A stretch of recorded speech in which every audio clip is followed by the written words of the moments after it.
BMDC আইন অনুযায়ী MBBS ও BDS degree ছাড়া অন্য কেউ নামের আগে ডাক্তার পদবি ব্যবহার করতে পারবেন না বলে রায় দিয়েছেন হাইকোর্ট। দুপুরে বিচারপতি রাজিক আল জলিল ও বিচারপতি সাথিকা হোসেনের হাইকোর্ট বেঞ্চ এ রায় দেন। রায়ের পর এমবিবিএস ও বিডিএস ডিগ্রিধারী চিকিৎসকরা জানান, এতে চিকিৎসা ক্ষেত্রে প্রতারণা বন্ধ হবে। এছাড়াও যেখানে সেখানে চিকিৎসক পদবি ব্যবহার বন্ধ হবে। তবে রায়ের বিরুদ্ধে আপিল করবেন বলে জানিয়েছেন ডিপ্লোমা ডিগ্রিধারীরা। এর আগে 2013 সালে ডিএমএফ ডিগ্রিধারী সাব অ্যাসিস্ট্যান্ট কমিউনিটি মেডিকেল অফিসারদের কয়েকজন বিএমডিসি আইনকে চ্যালেঞ্জ করে নামের আগে ডাক্তার পদবি ব্যবহার করার জন্য আদালতে রিট দায়ের করেন।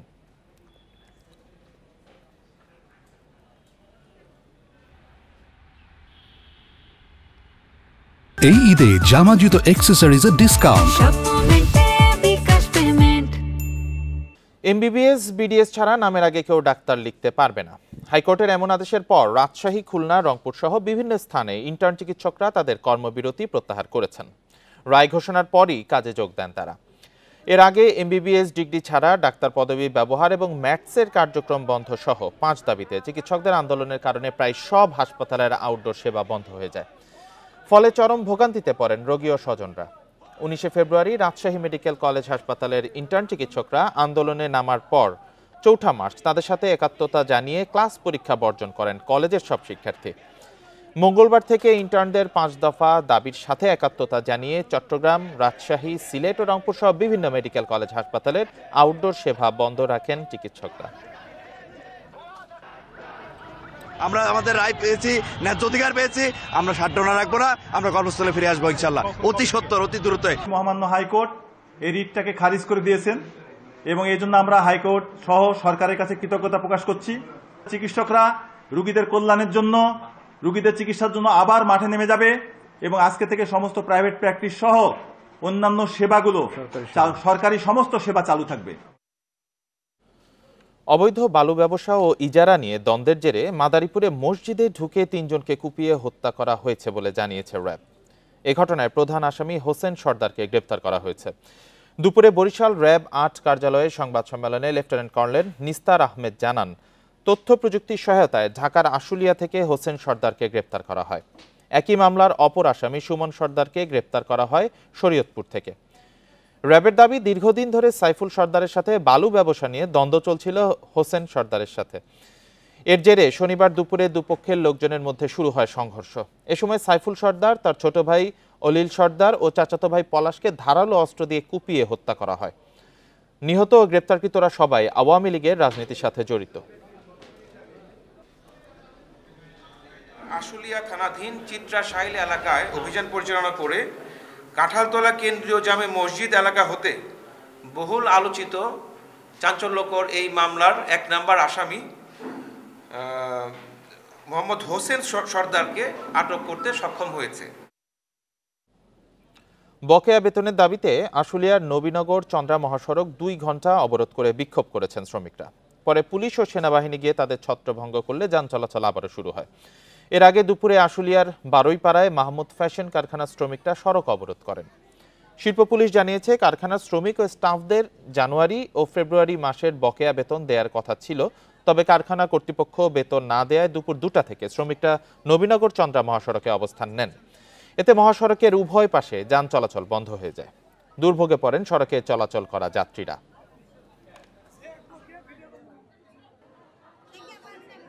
আজকে আমাদের একটা বেতন দেওয়ার কথা ছিল, বলছে যে 11টার ভিতরে বেতন দিয়ে দিব, কিন্তু এখনো আমাদের কোনো বেতন দেয় না। আমরা 1টা পর্যন্ত অপেক্ষা করছি। অনেক কষ্ট অবস্থায় আছে আমাদের বাচ্চাদের। আমরা যে মজা কিনা দিব, ভালোভাবে যে কাপড় চুপড় কিনা দিব, খাওয়া দাওয়া করাম, আমরা পারতাছি না। আমরা বেতন না পেলে আমরা কিভাবে সংসার চালাবো? আমার বাচ্চাটা এমন অবস্থা যে তারে 10 টাকার মজা কিনা দেওয়ার মতো ক্ষমতা এখন আমাদের নাই। আমরা যারা এই মাহমুদ ফ্যাশনে এবং মাহমুদ গ্রুপে আছি, আমাদের সবারই একই অবস্থা। গাজীপুরে ট্রাক চাপায় পোশাক শ্রমিক নিহতের প্রতিবাদে 4 ঘন্টা ঢাকা ময়মনসিংহ মহাসড়ক অবরোধ করে বিক্ষোভ করেছেন শ্রমিকরা। সকালে সদর উপজেলার বাঘের বাজার এলাকায় ঘটে এই দুর্ঘটনা। পুলিশ জানায়, ভোরে অটোরিকশায় করে কারখানায় আসার সময় ট্রাক চাপায় নিহত হন গোল্ডেন রিফিট গার্মেন্টস লিমিটেডের কর্মী জান্নাতুল ফেরদৌস তামান্না। এরই প্রতিবাদে সকাল 8টা থেকে দুপুর 12টা পর্যন্ত ঢাকা ময়মনসিংহ মহাসড়ক অবরোধ করেন শ্রমিকরা। বিক্ষুব্ধ সহকর্মীদের অভিযোগ, সন্তান অসুস্থ থাকায় ছুটি চেয়েও পাননি তামান্না। কারখানা কর্তৃপক্ষ তার পরিচয়পত্র রেখে দেন বলেও দাবি তাদের। মহাসড়ক আটকে রাখায় 4 ঘন্টা ধরে ব্যাহত হয় যান চলাচল। পরে পরিস্থিতি নিয়ন্ত্রণে মাঠে নামে আইনশৃঙ্খলা বাহিনী।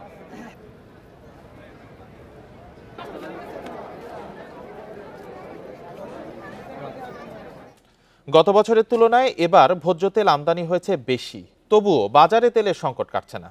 প্রশাসন বলছে এটা কৃত্রিম সংকট। সরকারের পক্ষ থেকে নির্ধারিত দামে তেল বিক্রির জন্য হুঁশিয়ারি দিলেও বাজারে কমেনি অস্থিরতা। এদিকে ভোজ্য তেল ও সয়াবিন বীজ বোঝাই জাহাজ সাগরে ভাসিয়ে রেখে মজুতেরও অভিযোগ উঠেছে।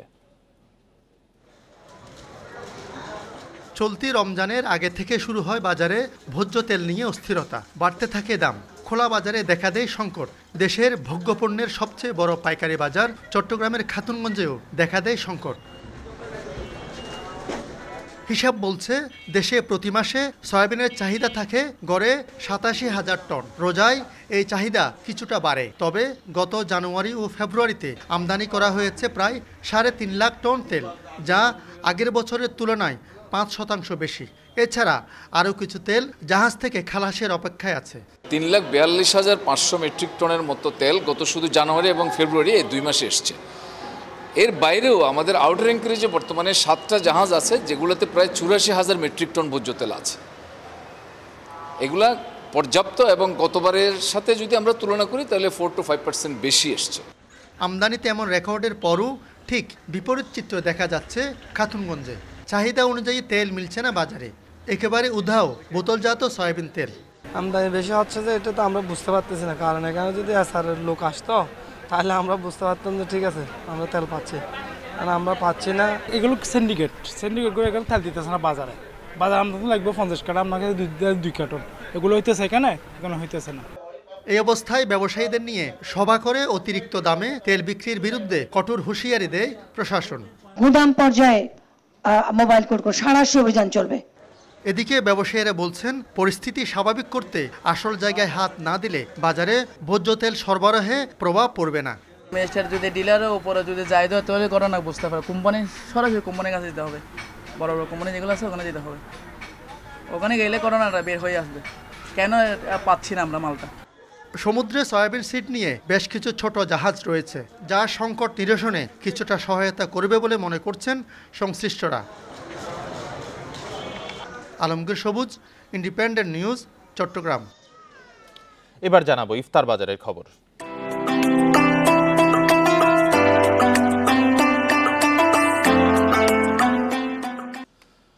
পবিত্র রমজানে পরিবারের সাথে ইফতারের খুব একটা সুযোগ পান না সরকারি হাসপাতালের চিকিৎসক নার্সরা, তাই স্বল্প আয়োজনে নিজ খরচেই করতে হয় ইফতার। রোগীদের চিকিৎসা সেবা দিতে গিয়ে সীমিত পরিসরের আয়োজনও কঠিন হয়ে পড়ে অনেক সময়, তবে তাতে আফসোস নেই চিকিৎসক নার্সদের।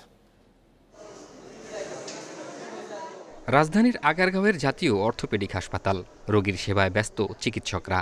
কেউ ভাঙা হাত, কেউ বা ভাঙা পা নিয়ে এসেছেন চিকিৎসা নিতে। অথচ এটি সন্ধ্যার ঠিক আগ মুহূর্ত। জরুরি বিভাগের কারোই ইফতার নিয়ে ভাবার সুযোগ নেই যেন।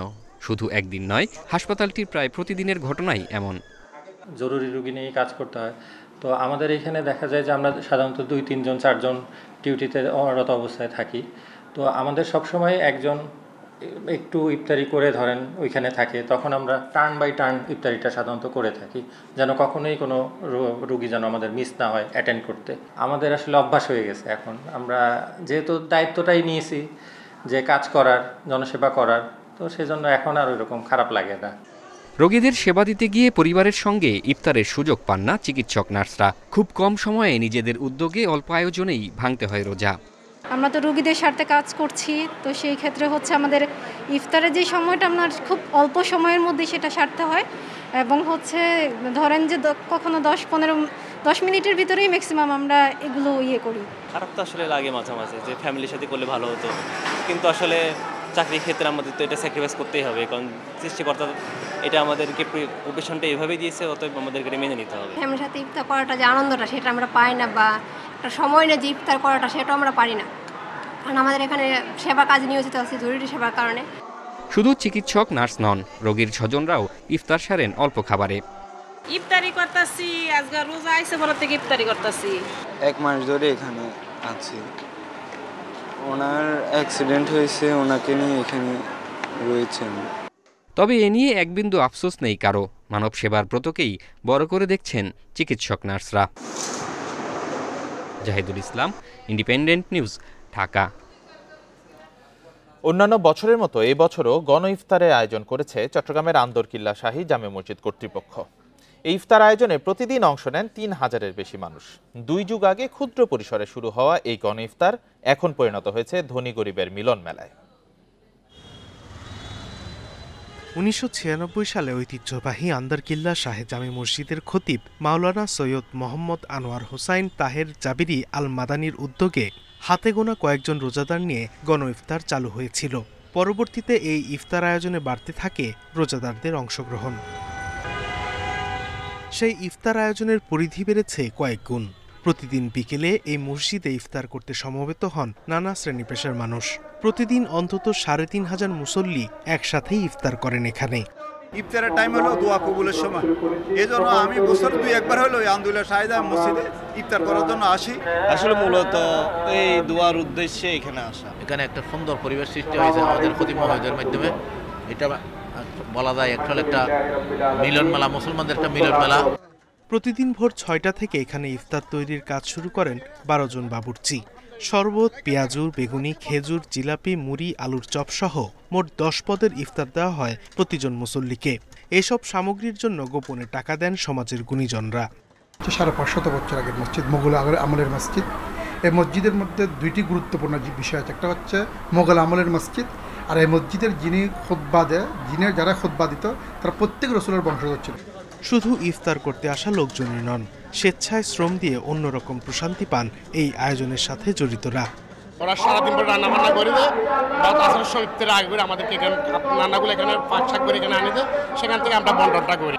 চট্টগ্রাম বিজয়ের স্মৃতি ধরে রাখতে সম্রাট আওরঙ্গজেবের নির্দেশে শায়েস্তা খান ১৬৬৭ খ্রিস্টাব্দে আন্দারকিল্লা শাহে জামে মসজিদ নির্মাণ করেন। মোঘল স্থাপত্য রীতিতে এই মসজিদ সমতল ভূমি থেকে প্রায় ৩০ ফুট ওপরে পাহাড়ের চূড়ায় নির্মাণ করা হয়। Independent news. জুলাই আগস্টের গণ অভ্যুত্থানে শিক্ষার্থীদের উপর হামলা মামলায় লক্ষ্মীপুর পলিটেকনিক ইনস্টিটিউটের শিক্ষক সোবহান শরীফকে গ্রেপ্তার করেছে পুলিশ। শিক্ষার্থীদের অভিযোগ, জুলাই আন্দোলনে সম্পৃক্ত শিক্ষার্থীদের বিরুদ্ধে ব্যবস্থা নেওয়ার জন্য গঠিত সাইবার সিকিউরিটি কমিটির সদস্য ছিলেন তিনি। এছাড়া তার বিরুদ্ধে বিভিন্ন প্রজেক্ট থেকে টাকা আত্মসাৎ ও মেয়েদের উত্ত্যক্ত করা সহ নানা অভিযোগ রয়েছে। পুলিশ বলছে, জুলাই আন্দোলনে হামলা মামলায় তাকে গ্রেপ্তার দেখানো হয়েছে। এর আগে মঙ্গলবার রাতে লক্ষ্মীপুর প্রেস ক্লাবের সামনে সোবহান শরীফকে আটক করে পুলিশের হাতে তুলে দেয় শিক্ষার্থীরা।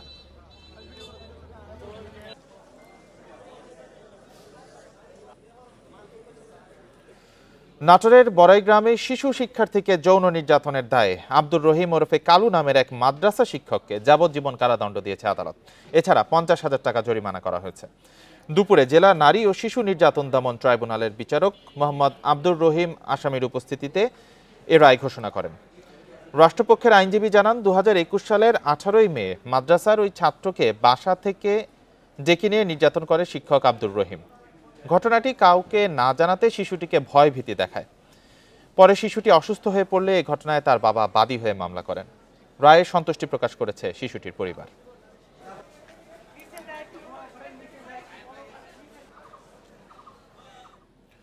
ঝিনাইদহে পাওনা টাকা নিয়ে বিরোধের জেরে দুপক্ষের সংঘর্ষে ২০ জন আহত হয়েছে। সকালে শৈলকুপা উপজেলার বারুইপাড়া গ্রামে এই ঘটনা ঘটে। স্থানীয়রা জানান, লিখন নামে একজনের কাছে জমি চাষ বাবদ টাকা পেতেন মন্টু মোল্লা। এ নিয়ে মঙ্গলবার রাতে দুজনের মধ্যে বাগবিতণ্ডা হয়। সকালে দেশীয় অস্ত্র নিয়ে সংঘর্ষে জড়িয়ে পড়ে দুপক্ষের লোকজন। আহতদের উদ্ধার করে শৈলকুপা উপজেলা স্বাস্থ্য কমপ্লেক্সে ভর্তি করা হয়েছে। এদের মধ্যে স্বপন বিশ্বাস নামে একজনের অবস্থা গুরুতর হওয়ায় তাকে ফরিদপুর মেডিকেলে পাঠানো হয়েছে।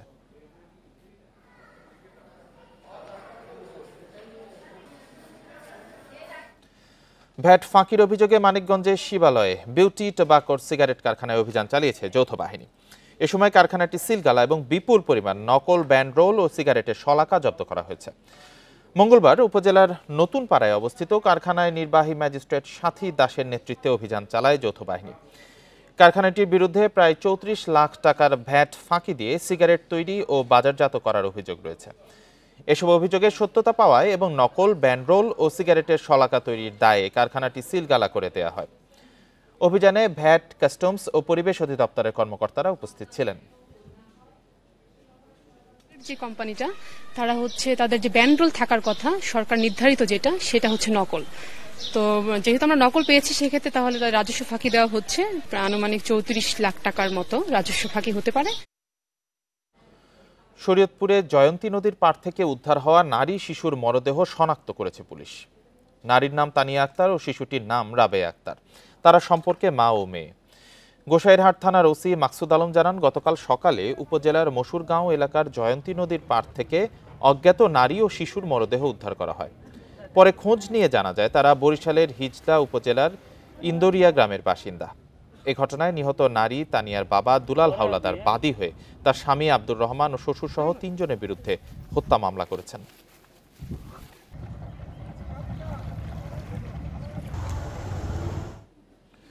মুন্সিগঞ্জে শ্রীনগরে শিশুকে ধর্ষণ চেষ্টার অভিযোগে সুজন দাস নামে এক জেলেকে গণপিটুনি দিয়ে পুলিশে দিয়েছে স্থানীয়রা। তার বিরুদ্ধে ধর্ষণ চেষ্টার অভিযোগে মামলাও হয়েছে। মঙ্গলবার রাতে উপজেলার ব্রাহ্মণ পাইকশা গ্রামে এ ঘটনা ঘটে। পুলিশ জানায়, চকলেটের প্রলোভন দেখিয়ে শিশুটিকে মাছ ধরা দেখতে নিয়ে যায় জেলে সুজন। এ সময় ধর্ষণের চেষ্টা করলে দৌড়ে ছুটে আসে শিশুটি। খবর পেয়ে উত্তেজিত জনতা অভিযুক্ত সুজনকে ধরে গণপিটুনি দেয়। রাতেই ভুক্তভোগী শিশুটির মা বাদী হয়ে তার বিরুদ্ধে মামলা করেছেন। সিলেটের শাহপরান মাজারে এক নারীকে ধর্ষণের অভিযোগে লেগুনা চালক আব্দুর রহিম ও তার সহযোগী রাকিব মিয়াকে আটক করেছে পুলিশ। মঙ্গলবার ভোরে বিমানবন্দর থানার ছড়াগাং এলাকায় এই ঘটনাটি ঘটে। পুলিশ জানায়, ভুক্তভোগী ওই নারী শাহপরান মাজারে ঘুরতে যান। মঙ্গলবার ভোরে মাজার থেকে তাকে লেগুনা চালক রহিম ও তার সহযোগী রাকিব ছড়াগাং এলাকায় তুলে নিয়ে গিয়ে ধর্ষণ করে। এ ব্যাপারে ভুক্তভোগী ওই নারী অভিযোগ করলে লেগুনা চালক ও সহকারীকে আটক করা হয়। প্রাথমিক জিজ্ঞাসাবাদে তারা ধর্ষণের কথা স্বীকার করেছে। ভুক্তভোগী নারী সিলেট এমএজি ওসমানী মেডিকেলের ওয়ান স্টপ ক্রাইসিস সেন্টারে ভর্তি রয়েছেন।